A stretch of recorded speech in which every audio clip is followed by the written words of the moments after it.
Awesome. Right, thank you. Cool. All right. So just a little bit about Newmont first, because Newmont doesn't have a particularly big name in Perth. So we are the world's largest gold miner.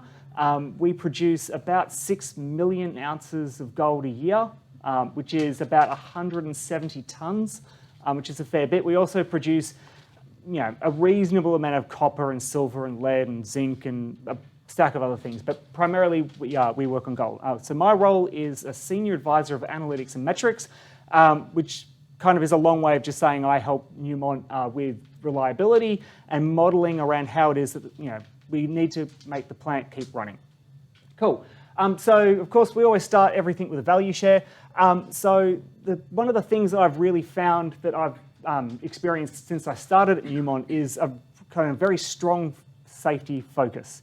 And in particular, I was introduced to a poem called "I Could Have Saved a Life That Day." And if you take one thing out of today, I would say go and read that poem, because it certainly had a really big effect on me. And I guess that culture around making sure that the rules are followed, that you understand why it is that the rules are in place and make sure that you do follow them so that people get to go home safely at the end of the day. Because certainly it changed my behavior just reading like a 4-verse poem. Cool. All right, so I want to talk a little bit today around one of the projects that I first started off with when I first got into Newmont. And I guess a lot of the time what we see in machine learning and in analytics in general is that people try and treat these problems like everything is a Kaggle competition. And don't get me wrong, data science competitions are great, but they don't always suit every single problem that you're trying to solve. So in particular, I need to get a few definitions out of the way just so that we make sure that everyone's across what it is that I'm talking about. So a large part of the focus of my team is what we would call reliability engineering. And so reliability engineering is like a system study into making sure that things keep running the way that they're supposed to, at the speeds that they're supposed to go, and that everything kind of ticks over nicely. Now, one of the major tools that we employ when we're doing reliability engineering is a process called Defect Elimination. And a subcomponent of that is what we would call root cause analysis. And so the idea with the root cause analysis is that we're trying to understand why is it that the machine stopped doing what it was supposed to be doing. And it's a really great discipline. People have been using it for a really long time to make some really big improvements in the way that they operate these machines, the way that they maintain these machines, the way that they control them. But they're not always capable of getting into the nitty-gritty, and there are some problems that are just not really kind of getting to the answer that they need. Sometimes, actually, the root causes of these problems are difficult to find. And so for me, that's where machine learning came in. And so what we did was we applied machine learning to this particular problem, and we tracked down what I consider to be some of these kind of root causes that people may not have looked at for other reasons. Now, one of the main things that I think that ML is good for in this space is around problems that are conditional, highly interactive, or highly interacting or nonlinear. So often what I see is people try and use correlations, or they try and use linear models to produce a prediction around this seems to be what's going on. But the real world is messy and noisy, and sometimes it's not clear when that problem actually started, particularly if you can't observe it very well. And for me, machine learning works really well in that space. So the goal for the machine learning in a project like this one is not to make that prediction and have that automated production model that's ticking over all the time saying, oh, the machine is imminently about to fail or everything is fine. Sometimes it can be enough to say, what, actually, I think that the problem's coming from over here. How about you go and try and address that, make a change over here, then we'll sit back for a few months and see if it's fixed it, right? We don't need production code all the time. Yeah, I think that chart kind of speaks for itself. So the particular problem that I was looking at is something from a centrifugal pump. So this is a photo of a centrifugal pump. Obviously, in a gold mine, centrifugal pumps don't quite look like this, but I was asked not to use photos of centrifugal pumps, and fortunately someone posted one up on Wikimedia. So here you can see it. So this is the pump casing here, and you've got the product which would come in a big pipe here, and inside your pump casing you've got a thing which spins really, really fast. and then it goes out faster at 90 degrees. And behind that, you can see over here is the motor. And so the motor connects in at the back through something called a stuffing box and a gland. And so the gland, allows the motor to spin the shaft and spin the impeller while the product stays inside the pump and the motor stays dry, which is a harder problem than it sounds because these machines operate at high pressure. They operate very fast. They're very hot. And so it's typically a difficult problem. Now, the engineering around centrifugal pumps is pretty good. These things have been used in a lot of places for a long time. They're generally pretty stable. But there was a centrifugal pump that kept breaking. Now, it doesn't look like a lot, but sometimes the consequence of having a pump like this one break can be large. Sometimes it means that you need to stop much bigger pieces of equipment. Sometimes that can take a really long time. Sometimes that can cost you a lot of money. If that happens a lot, people tend to get kind of annoyed about it. This is a problem worth solving. Now, without going into too much of the detail about specifically what happened, it would be fair to say that this had happened enough times over a long enough period of time and had been investigated by enough people that pretty much all of your standard playbook was gone. All of the reliability, engineering ideas around what it is that you would need to do to try and investigate this problem had been tried. The equipment manufacturer had looked at it. They'd tried. Analytics people had come in and looked at it. They'd tried.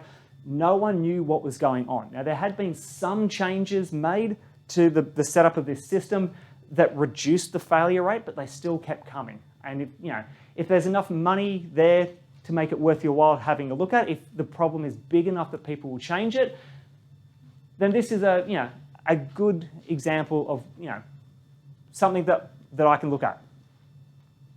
All right.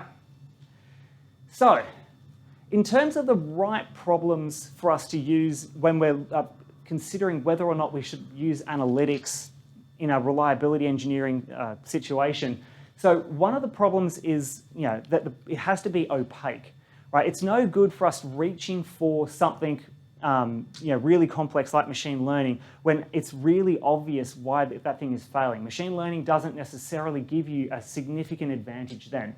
So with a centrifugal pump, let me tell you, there are parts inside that pump that you cannot put a sensor. We've tried. Sometimes there are things that happen in the dark. You don't know when they started. You don't know why they occurred. All you've got is all of this circumstantial evidence around it. This thing is an opaque problem. Now, in these cases, what I found was that there were significant advantages in being able to use tools like AutoML and variable selection to feed it information and say, hey, you know what? I've got some variables here. What do you think is correlated here? And it's, correlations are fine in this case, right? I don't need to have a causal model of the world because I can go, hey, my dear engineering friends, what do you reckon? It looks like these things are correlated with your problem. Does that make sense, right? This isn't a production model. This isn't the final step. This is just pointing people in the right direction. That works really well for me, right?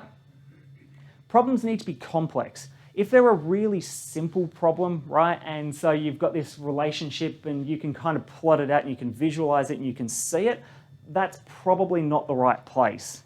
So when we're looking at these relationships and they're highly interactive, it's not just highly interacting. It's not just one thing which is going on. There are many causes at play all at the same time, and quite frankly, probably multiple different contributing factors to different occurrences. Sometimes the problem might be coming from over here. Sometimes the problem might be coming from over there. Actually, this is good, right? We can start to tease them apart and work out which factors were at play at which points in time. And then the last one's probably the most important one around, it has to be actionable. There are some times throughout my career where I've been asked to have a look at a problem and they say, oh, this thing keeps on failing on us. And you say, okay, that's fantastic. So if I could tell you a week in advance, what would you do about it? And they say, well, probably nothing. You're like, well, then what's the point of having my model, right? It's like, even if I'm right, you won't care. If you aren't going to change anything about that event, why would I bother trying to predict it? Now, in this particular case, it was actionable. There are things that the business was willing to do to try and solve this problem because it was worth enough to them. It motivated them to go and try and change the way that this plant was being run. Now, in these cases, we can do optimization techniques. We can try and use these prescriptive models to try and make some specific recommendations. But what? Sometimes actually it can just be enough to say, hey, I think that you need to go and look over here and try and change something about this process. All right, so the broad approach that we employed for this was that we started with a baseline model, right? And so we kind of sat down with all of the subject matter experts, our mechanical engineers, our reliability engineers, the wet plant maintenance crews who are responsible for actually, fixing these things and, turning the handles on them. We said, okay, so tell us what's going on, right? And so they gave us all of these, variables, all of these sensors, and there were dozens of sensors hanging off these things. And they gave us a pretty good picture of what was going on. And then we got a list of, when these things had failed in the past and, when they were planned, kind of maintenance, because that's really important in the story. And, we built ourselves a baseline model. Now, the baseline model wasn't very good, right? And that's okay, right? That means that there's something here that we can explore. And so then, there was a whole period, and this lasted months, where I would go around to people and I would say, hey, tell me your crazy ideas. I love crazy ideas. Crazy ideas are the best way for me to help solve a problem. Because what we can do is we can test them with data. We can say, hey, you know what, if you think that the problem might be coming over here and I can get some data that helps describe what's going on there, put it into my model. If that makes the model better, then there might be something there. We can go and take that to our engineers and say, what do you reckon? It's like that crazy guy who's been sat at this plant for the last 10 years reckons this, and it seems to work. Maybe they say, no, that's definitely not it for these reasons, and then you learn to move on. And so we kept on going over and over and over again. And I have to admit there were plenty of times where I was scratching my head just going, I just don't understand. But quite frequently what would happen is you'd find a trail of the problem. And so you would sit down with people and you'd say, I'm noticing that the problem's coming from over here. And the person who's the expert in that part of the plant will say, well, yes, it's like it might be coming from over here, but what's actually happening is that's a symptom of these other consequences. And so we had to start following the trail back through the process until we find out actually where the problem itself is coming from. Now, this takes a lot of time, so you need to have a big problem to solve at the start, because otherwise people lose patience. If you're chasing small problems in this space, you're going to run out of time early on. It's probably worth walking through this diagram as well. So one of the truisms of the ways that people have often looked at these machines in the past is that they've looked at them as a single machine, a single unit, and they say, well, what is that machine receiving, as its input? What are we doing to that machine? So set points are, like how fast we tell it to run, and what pressure we ask it to run at, and the things that we can change. And then we have a look at what's coming out of it, the pressure that's coming out of the pump in this case, and our asset health data. So is it hot? Is it vibrating? Is it noisy?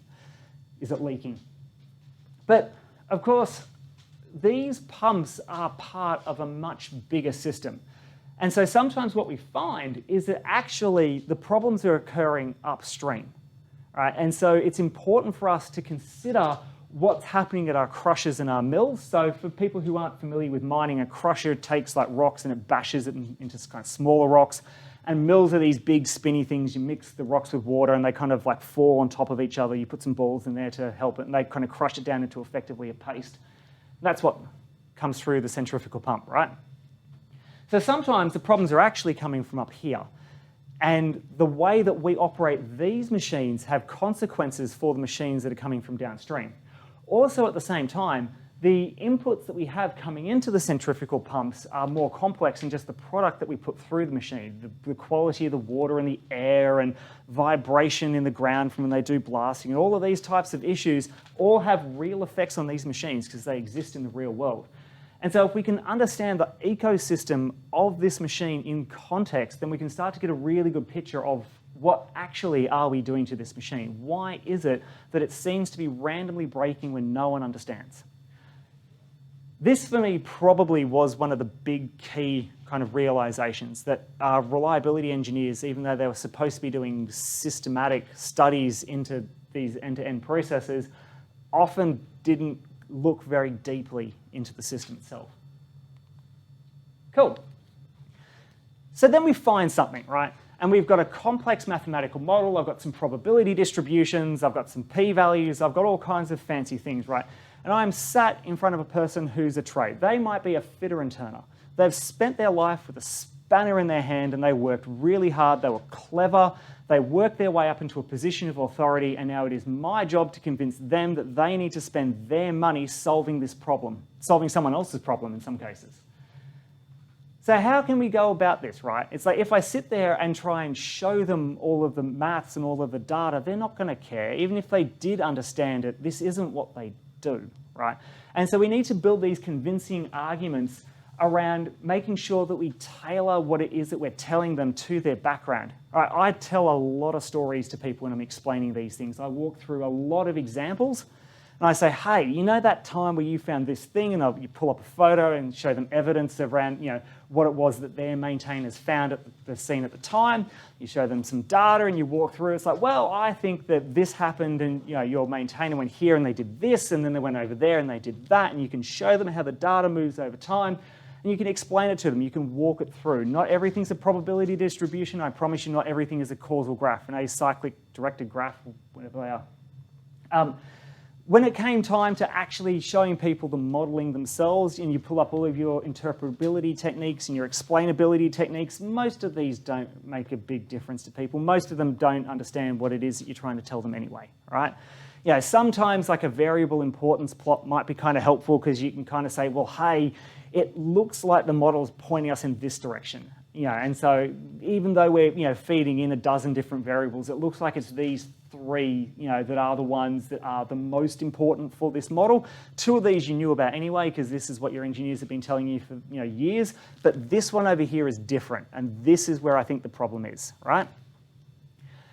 And so being able to walk through these problems in a way that really makes sense to this guy, although this guy is working on a truck, not a mill, but that's okay because they all, well, many of them look like this guy with kind of fancy spanner things in their hands. Yeah, anyway. All right. So then, I said before that sometimes what happens is actually there's not one cause for this problem. Sometimes it might actually be three things that are going on. Right? And certainly in this case, this is what we found, was that there were three factors that came up all at different times that we had varying levels of information on. And this is effectively the light bulb riddle. Now, does everyone know the light bulb riddle? Does everyone know how this works? No? All right, cool. So the light bulb riddle would be if you were led into this room and there was one light on, right? And then, there was a light in the corner that was off, and you were taken out of the room and presented with a light switch with three switches, and you had to work out which switch operated the light, but you were only allowed back in this room once. How would you do it? Now, the answer to the riddle is that you turn on one of the switches and you leave it for like 10 minutes. This is assuming the old-timey light bulbs where they get hot, and then you turn it off, you turn on this light switch here, and then you walk into the room. And so you've got three pieces of information, right? You've got the light that you turned on. You can see that. You know if that one affected your problem or not. The one that you left on for 10 minutes, the light bulb is hot. So if the light bulb is not on but it's hot, it came from this light switch. And if the light bulb is off but it's cold, it came from this light switch. And this is the exact kind of problem that we were trying to solve here. In some cases, we were able to directly identify it. We were able to say when this happens, when we see this coming through in our data, the machine goes bang. Fantastic, right? That you can prove. Other times, what you actually need to do is indirectly observe it. You need to start relying on correlations and saying, hey, actually, we need to see over time whether or not we can build up enough circumstantial evidence. We need to start gathering more information about this thing because you're not collecting everything that you need. But over time, we'll probably have the answer that we need. And there are other things that you're just not going to get to. No matter how hard you try, no one will put their hand up and say, yeah, I'm breaking it, right? I'm sorry, hey, right?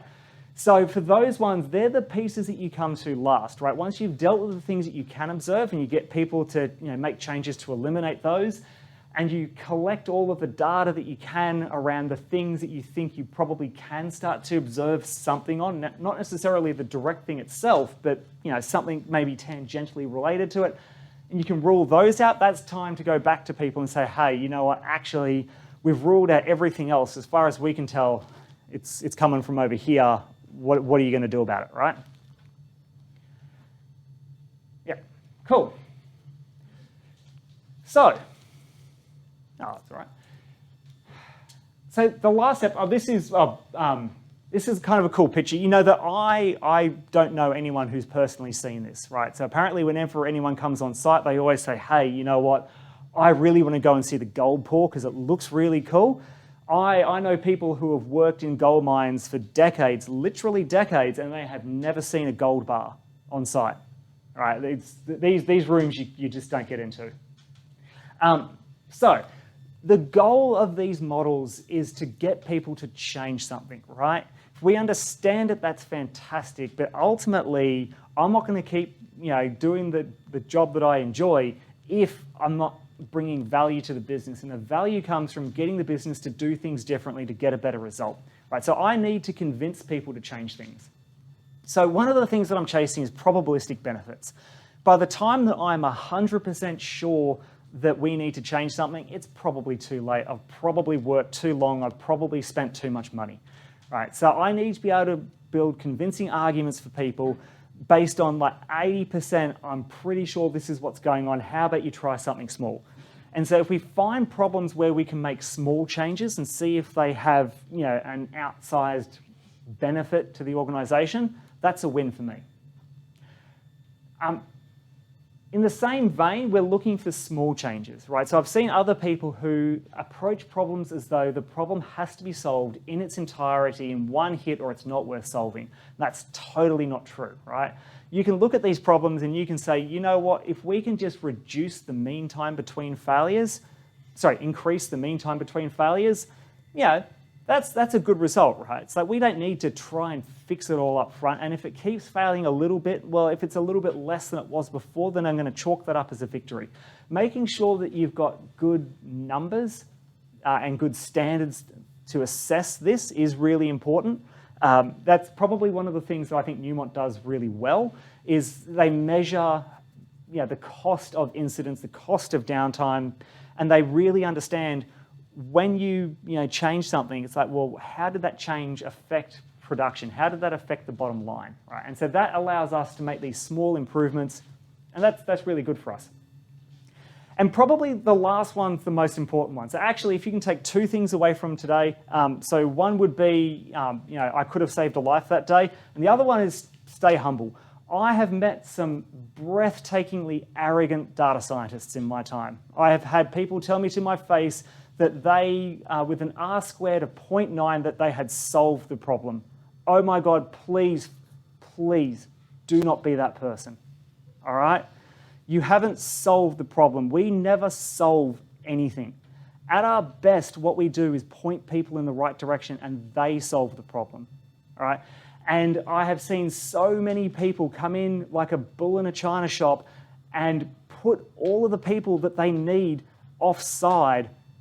And you might get through in this project. You might convince everyone that you can walk on water, but I promise you that that will make your next project so much harder, right? Humility is such an important characteristic. I honestly cannot overstate that. So that's everything that I had for today. So if there's any questions, more than happy to take them. Although just so that you know up front, I have been asked to speak not too much about what it was that we found that was wrong with these pumps.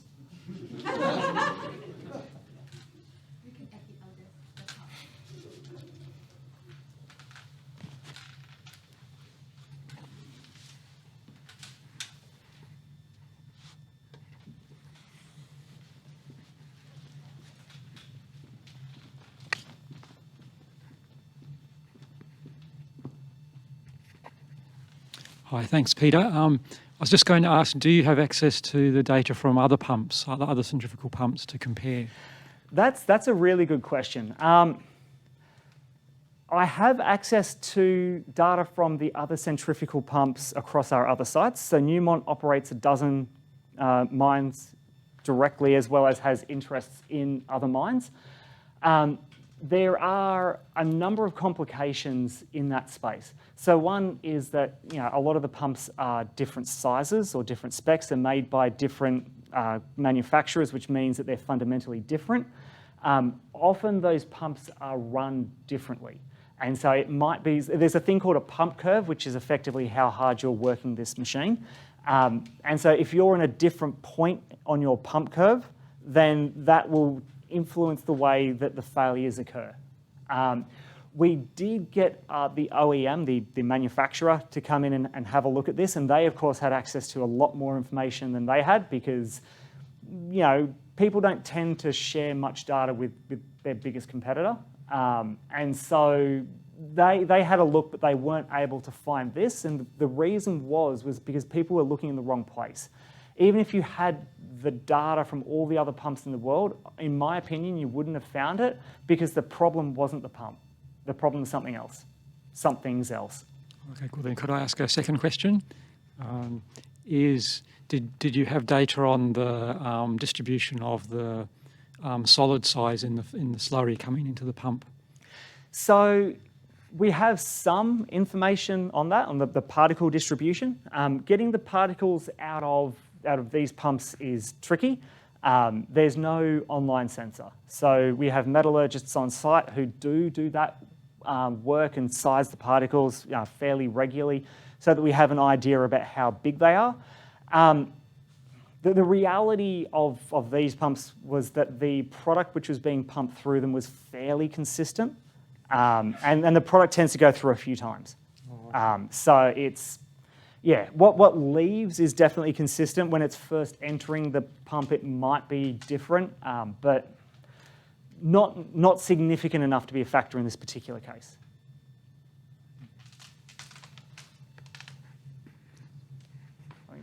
Two, three?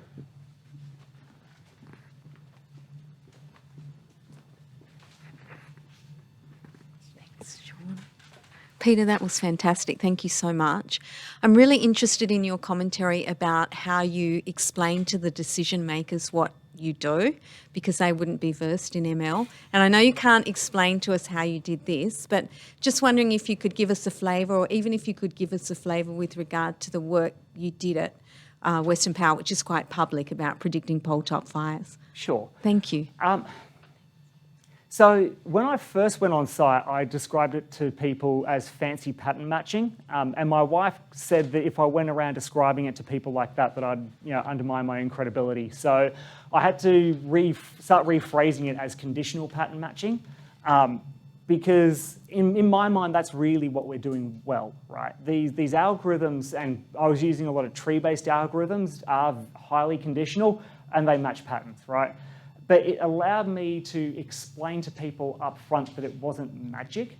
I've found that when I start talking to people about machine learning, I get one of two kind of looks in their face. So one is that they think it's magic, they are sold, and their expectations are sky high. Or at the other end, they think it's all garbage and there's no way this can possibly work, and how could you even suggest this because I've got decades of experience looking at this and I haven't worked it out. So in terms of the explainability, most of it was storytelling. Most of it was getting photos that people had taken when they were on site. I've never actually been there when one of these things went bang. I've been desperate, but it's too far away for me to get to by the time that everything's out and back in. So that's a shame, but is what it is, right?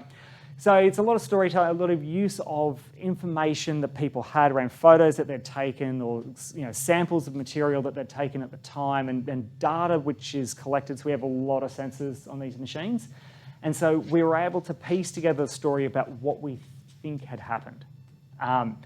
In terms of the explainability, a lot of that was quite different to what happened at Western Power. So if you talk about the pole top fires, so when you're trying to predict a pole top fire, the thing which matters is whether you were right or wrong. But the difference here is that the pole top fires, you get so many of them and at such a high frequency that you can start to make those specific predictions, right? And you can say on Saturday, they're all going to burn down, right? And you're right or wrong almost straight away. And so you kind of don't need that explainability, right? You've either got credibility because you're consistently telling people in advance when things are going to happen. Unfortunately, in this particular case, our predictive models still don't work particularly well. And it's because there are pieces to the puzzle that can't or aren't measured. And so we can't incorporate them into our models up front, which means that most of the time we don't see what's happening until it's too late.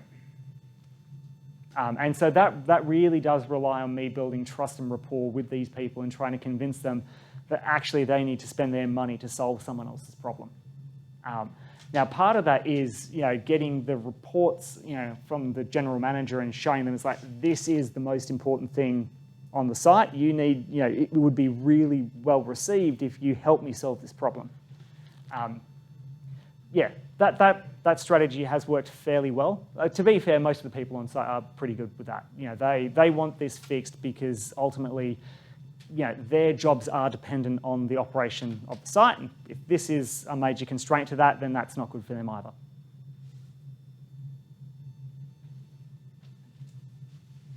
Sorry. Wayne? Very good, relevant presentation. Do you, on the issues of monitoring things like pumps, does the term harmonics ever come up?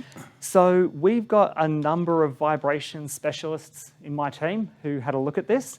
One of the difficulties that we have with harmonics is that where this particular failure is occurring inside the gland is underneath too much metal with too many other sources of vibration to pick up what's happening there. So we can pick up the harmonics on the bearings, we can pick up harmonics in other places, and none of the things that we could access with a vibration sensor gave us that signal. We did have a look at some reasonably high frequency data, and we could see that some things were happening very fast, faster than what we could measure them with our sensor in terms of certain types of fluctuations inside the pump. They were, helpful not because they could help us solve the problem, but because they pointed us in a particular direction that, in this particular case, it looked like this thing going up and down really fast was associated with a failure. And we sat back with the engineers and said, why would this be causing that? And then that led us to what we believe was one of the causes. In terms of harmonics as well, inside the pump itself with the slurry, the harmonics of the slurry is that the pump's not designed to pump at the place where it was breaking. So it didn't tend to pop most of those types of movements inside the system. It's also a highly controlled environment, which means that there's not air coming into the system or anything that would traditionally kind of cause those types of problems. All right, thank you. I'm 55 years of putting well systems into the earth systems, and we have blowouts, and in the end there's a lot of our human factors in the decision making. And now with the machine learning, I'm thinking there's an opportunity to show how we collaborate differently with people and have more of an ideology that goes beyond cost and time. Is this an area that you're moving into it all, and how we get decision quality in these dynamic situations? Yes. So we have a lot of people from oil and gas backgrounds in our team as well. The decision quality that we're chasing, because we are a reliability-focused team, is around making sure that the machines keep operating. We do try and feed information up to other decision makers to try and make better decisions, but ultimately what we are measured on is whether or not things keep working. I'm always interested in making better decisions, but the nature of this role specifically is around making sure that we're taking care of our responsibilities. We have a lot of responsibilities. There's funding available in town with creating clusters to perceive process hazards, and we get a competent team together to apply for the funding and then provide a service to the community, whether it's climate change or energy and whatever, so I might chat with you after. Sounds good. So thanks for your talk. I was wondering what types of algorithms you ended up using, and if you used, I mean, Sure. if you're allowed to talk about that. Yeah, I look, don't so want you to lose your I job. threw pretty much everything I could think of at this thing. So, everything from, your kind of standard sitting down and eyeballing the data through to statistical techniques and tree-based models and deep learning models. The particular technique that I found the best was a lightweight gradient boosting model. Not necessarily because it gave me the best results, but because it was the one that allowed me to peer into it got the best results for something that I could peer into the model and see what was going on. So there were a lot of really great techniques, those statistical techniques that work really well, but if they don't get you anywhere near the answer, then that's no good to you, right? What I found was that a lot of the really sophisticated deep learning techniques, you could see that they were finding something, but I had no idea what it was. And while there is value in being able to say, hey, this machine is 48 hours away from go and bang, the real value that I was trying to chase was that, where is the problem coming from? And deep learning didn't really get me a good answer there. So that was kind of where the tree-based models really started to help me out, was I was able to get deeply inside them. And look, I did try all of the different explainability techniques like SHAP and LIME and all of the others, and none of them really gave me the answer out of the deep learning algorithms that I wanted to see. So, yeah, is that okay? I guess probably one of the big things that I meant to mention before was probably the biggest improvement that I had was using smooth reward curves. So one of the concepts that you have when you're teaching, and this was something that I picked up at PMLG years ago, and I always thank Mike Clark whenever I see him for this, because he was the one who suggested it. When you're teaching a computer to play video games, right, particularly Pong, right, the moment that you take the action is not necessarily the moment where you get the reward, right? So you hit the paddle with the ball and the ball travels through, and at some point in the future you get points. Now, it's the same type of problem here. If you don't know when the incident started, if you don't know when that spiral really kicked off because you can't observe it, or the information, the signal that you're seeing is noisy and messy, using a smooth reward curve and projecting the value of that failure backwards through time allows you to get some idea, right? The algorithm's getting some points for predicting it in advance. And what we really find in those cases is that it's enough to kind of point us in the right direction. And so you can complement relatively good machine learning techniques with a series of experiments around how changing your smooth reward curve gets you a better result. Is it like a linear kind of smooth out up to some point in the future, or is it is there some particular curve of degradation that seems to occur? Sometimes, these failures would happen, seemingly instantaneously. Sometimes they would seem to take a really long time. That was a particular complicating factor here, was that there were different causes that occurred over different time sequences. That's horrible. But, we can start to tease these things out, and we can have a look at what factors were influencing when. Yeah, and how did you do your feature engineering? How did you choose your features? Yeah, so that. I guess what I was describing there with the smooth reward curve, I would describe as label engineering, although no one else uses that term, but damn it, label engineering. So feature engineering, there were a number of different things that we had to look at. So when you're working with really high frequency data, you get a lot of it, and it might take a really long time to train that model. So there was a lot of aggregation techniques, having a look at what was the maximum value observed over a particular period of time, or the minimum value, the mean, the median. I had a look at multiplying certain things together that I thought were related. We had a look at some ratios as well. We went and had a look at the rate of change of some of those variables, and how quickly they were changing over time, which was an important feature in this. Sorry, I forgot about your microphone there. An important feature in this particular problem.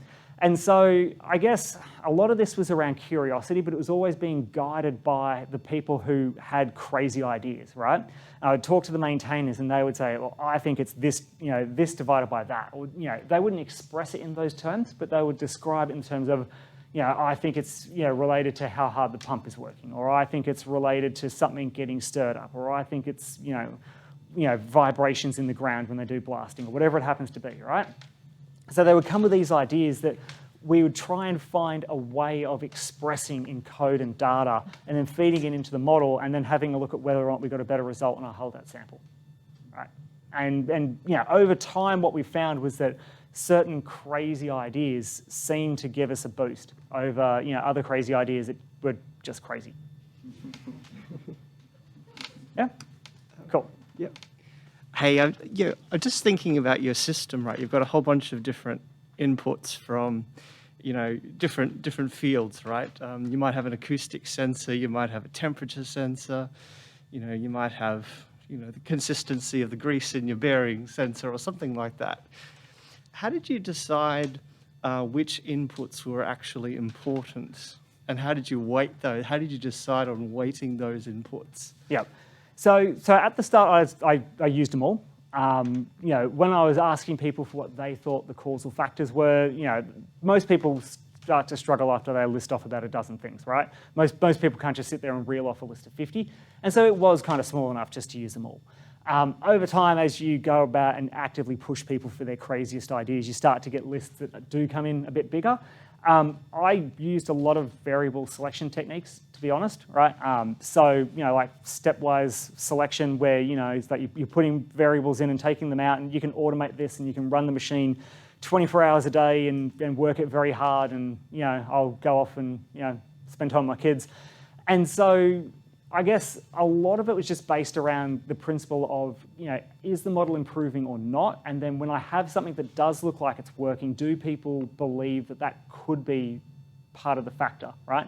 So one of the things that I had to be ruthless on was if someone has a crazy idea and it looks like it's working, but no one else will believe me, that's not a good factor to bring in, right? Because even if it's right, if I can't get people to change that particular thing, or if that particular thing can't be changed, you know what, then actually it doesn't matter even if it is right or not. And so those tended to go. But yeah, they were what they were.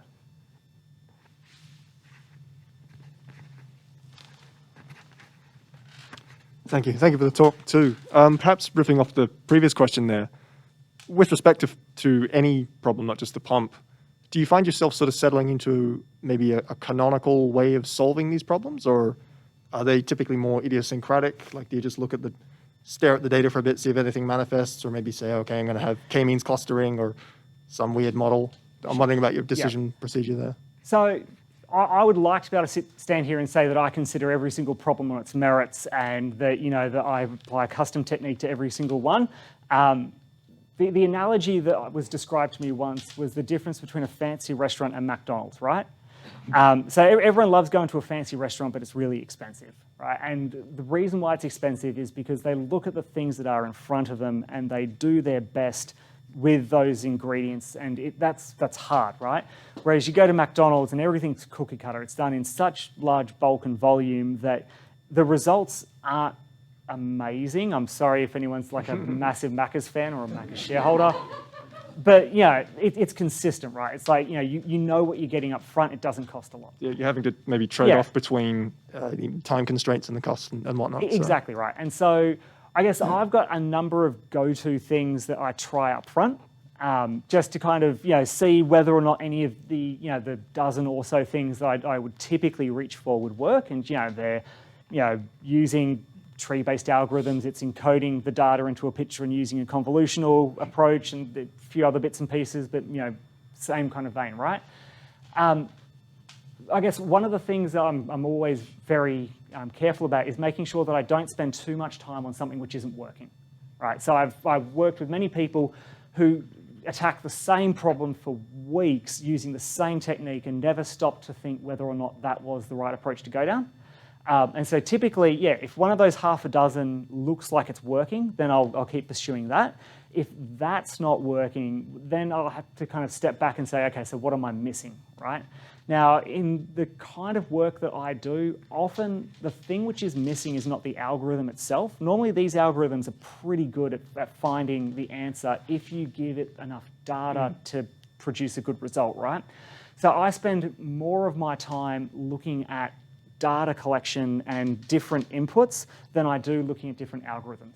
There are some times where you're like, hey, you know what, actually, it's like, this is just a mathematically complex problem, right? Like you're looking at images and there's something, you're trying to do something specific with that image that, you know, a normal like convolution algorithm won't work. And so that, you know, you might invest a lot of time there up front if you can't get any more data. But those are fewer for me. I see. All right. Okay. Cool. All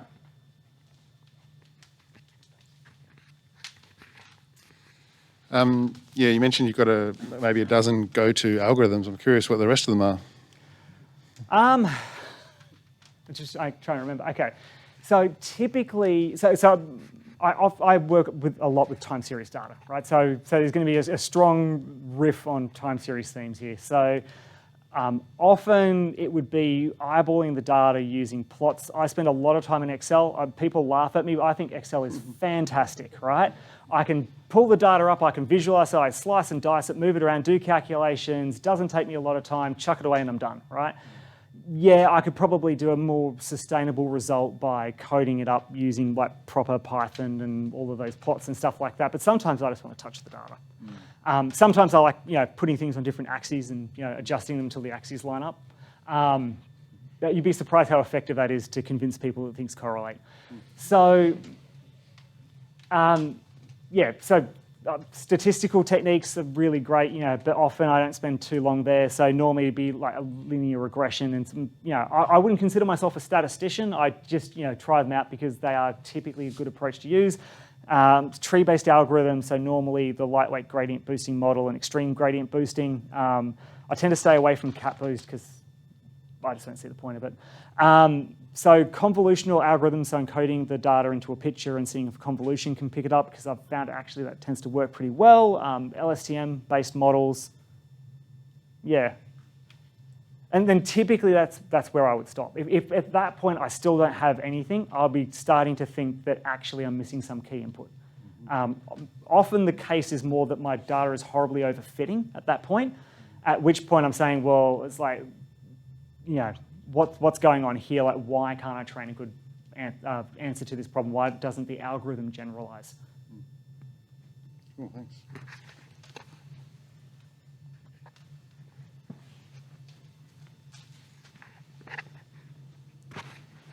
I know that you recently moved from Western Power to the Newmont.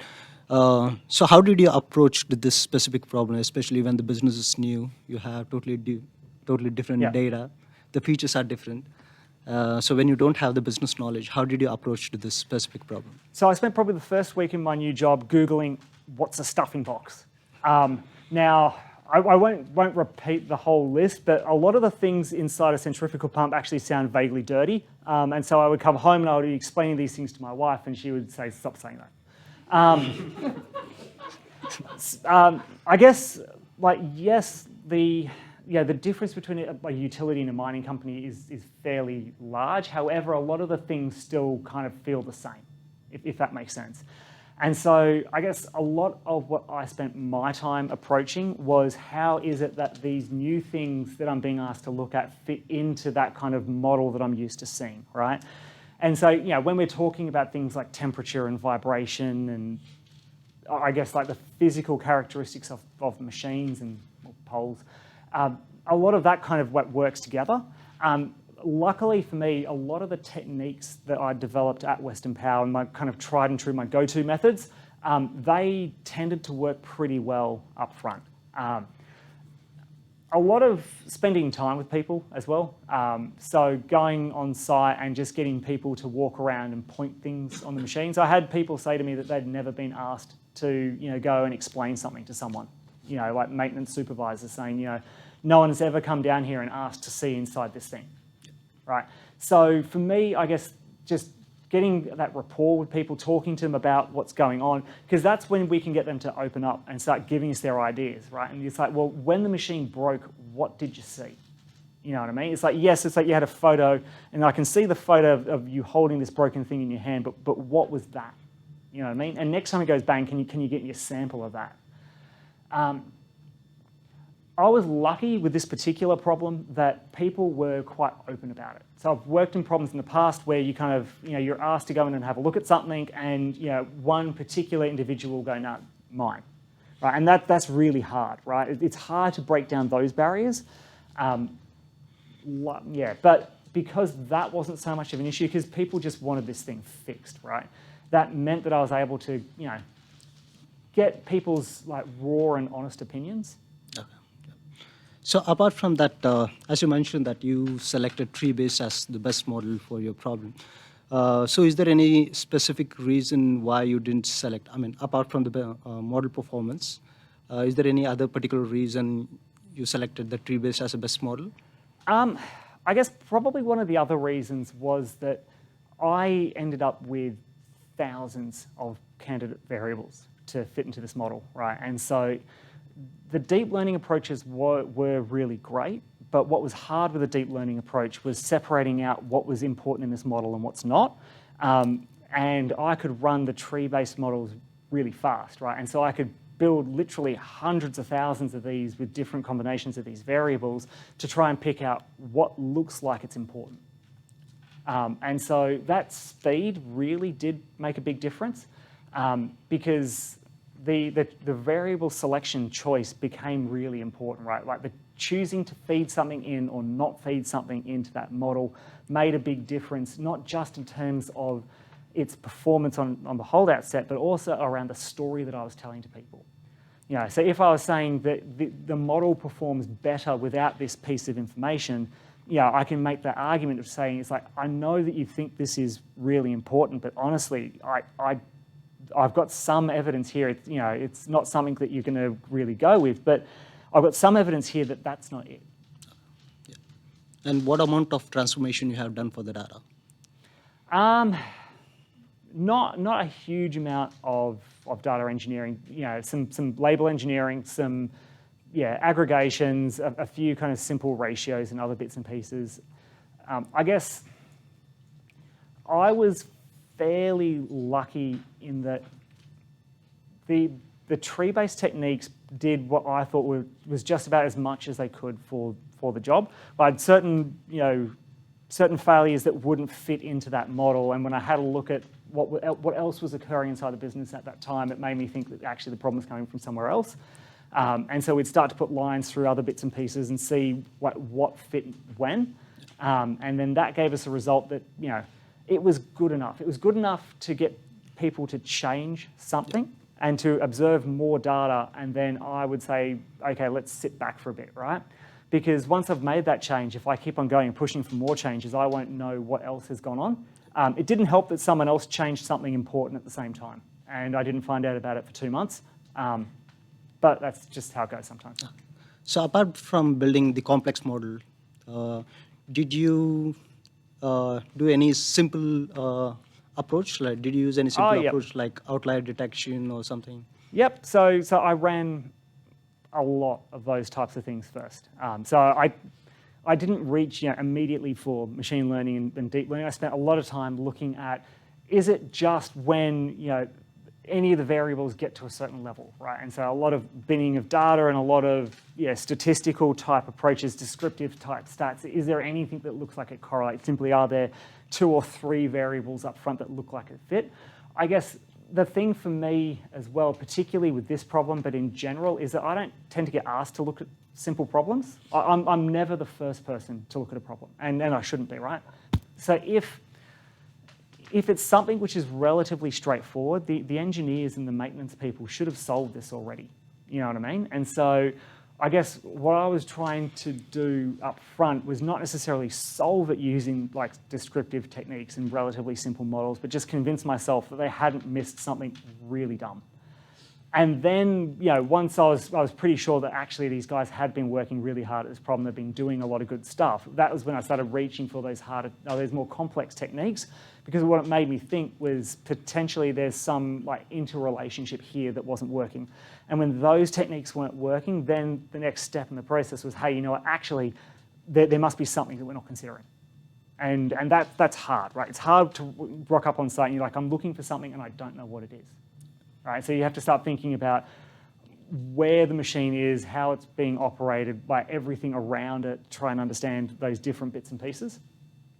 Okay.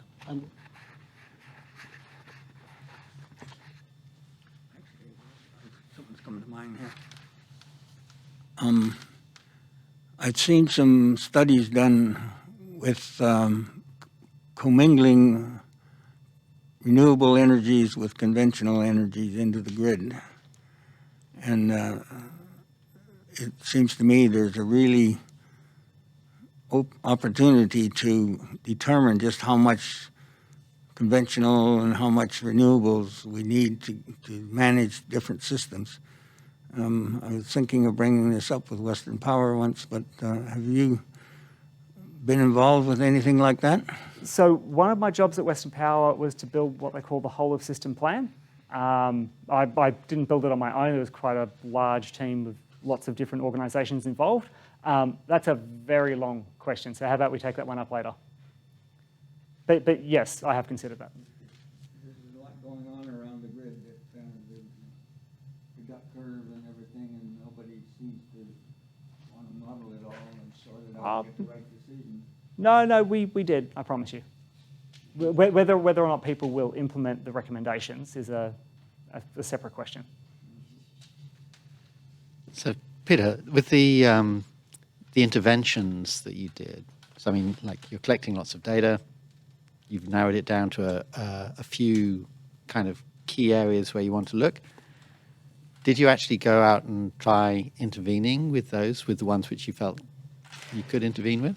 So, unfortunately, these things aren't always something that you can turn off straight away.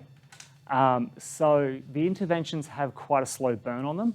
So some of them were literally a case of me talking to the person who was responsible for pressing a certain button and asking them to press it in a particular way. So that kind of happened early, right? Some of them need to wait for a full plant shut because it's in part of a system that you can't access while everything's moving.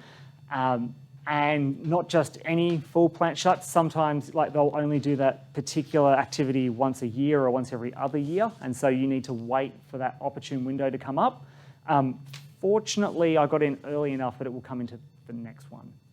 It takes full plant shuts are big deals, right? So they, you need to come in months in advance to convince people to insert your particular item into the plan. Some of them were literally just asking people to write stuff down. And so, you know, just like collecting more information on a particular thing that was happening. And, you know, while we have some of that information now, it will take quite some time for us to build up enough history of that information to have any kind of picture out of it. That's probably a couple of years worth of work. And then we will see. So the answer is sort of. If that makes sense. It's not, this isn't a problem that I can stand up here and I can say, oh, I saved, you know, X millions of dollars. It's more of a, we've changed something that I wasn't convinced at the start that we would be able to change. And we're now waiting to see whether or not that's had the impact that we hope it will have. Cool. I think just kind of an observation that in terms of your work approach, which I think is great. You know, I really like the way that you laid it out. But you're kind of going through the process of doing. You're building, although you kind of didn't say it. You're actually kind of going through the thought process of building the DAG for this, building the graph for this. You're doing the interventions, and kind of in many ways your hand crafting that whole approach, which allows you to use simple networks in the end because you've invested, as opposed to letting a network kind of do it, you've done that in the data engineering component. Yeah, I think that the analogy of a directed acyclic graph is quite a good one for the approach that I'm taking. I guess the key difference between the type of work that people use DAGs for and what I'm doing here is that in the DAGs, you often say there is something going on and I don't know what it is. I want to know what that is because that's the thing that I want to go and change. Cool. And then one more thing on your time series. So maybe you've got 50 to 100 parameters which are running. So in your time series models, are you kind of taking that time slice, or are you processing that whole domain? So both the time component and the parameter space. I try a bit of both, to be honest. So, yeah, depending on the problem that I'm trying to solve, sometimes, yeah, like processing that whole domain, so you've got many variables across many time slices, that works for certain techniques, right? Your LSTMs and your ARIMA models and your convolutional models, they'll all kind of work nicely across that space. In this particular case, because I was using a tree-based model, the tree-based model doesn't work really well with multiple time steps. And so that was why that label engineering became so important to me, because the label engineering allowed me to tell the model that something was about to happen and these were the things that were going on. And the aggregation techniques that I'm applying kind of allowed me to pull information from either side into that time step to try and have a look at some bits and pieces that were happening coincidentally. Cool. Thank you. So, unless there's any more questions, I think we'll... One more. One more. Make this the last one. I'm curious to know, at the end, you convinced the problem it was impossible to solve by human, or just they missed something simple? In the end, what I was able to do was convince them that there were 3 probable causes and that those different probable causes had been operating at different times. And so none of them were simple. Many of them occurred in the dark in places that you couldn't observe. Some of them they possibly should have been able to see. So yeah, some of them where people would sit down with me and they would say, this is the problem. And in my opinion, they were, like a third right. So it's not so much that the ideas weren't there. I'm not sure that I discovered anything entirely new. In fact, I'm quite sure I didn't discover anything entirely new. But what I was able to do was build a convincing enough argument to elevate certain voices up and build that case for actually this person is right. Their solution to the problem mightn't be right, but you can go down this path and you can solve it in another way. Thank you. Okay. Thank you, Peter. So if we could give a big round of applause for Peter. Amazing talk. Thank you. Thank you.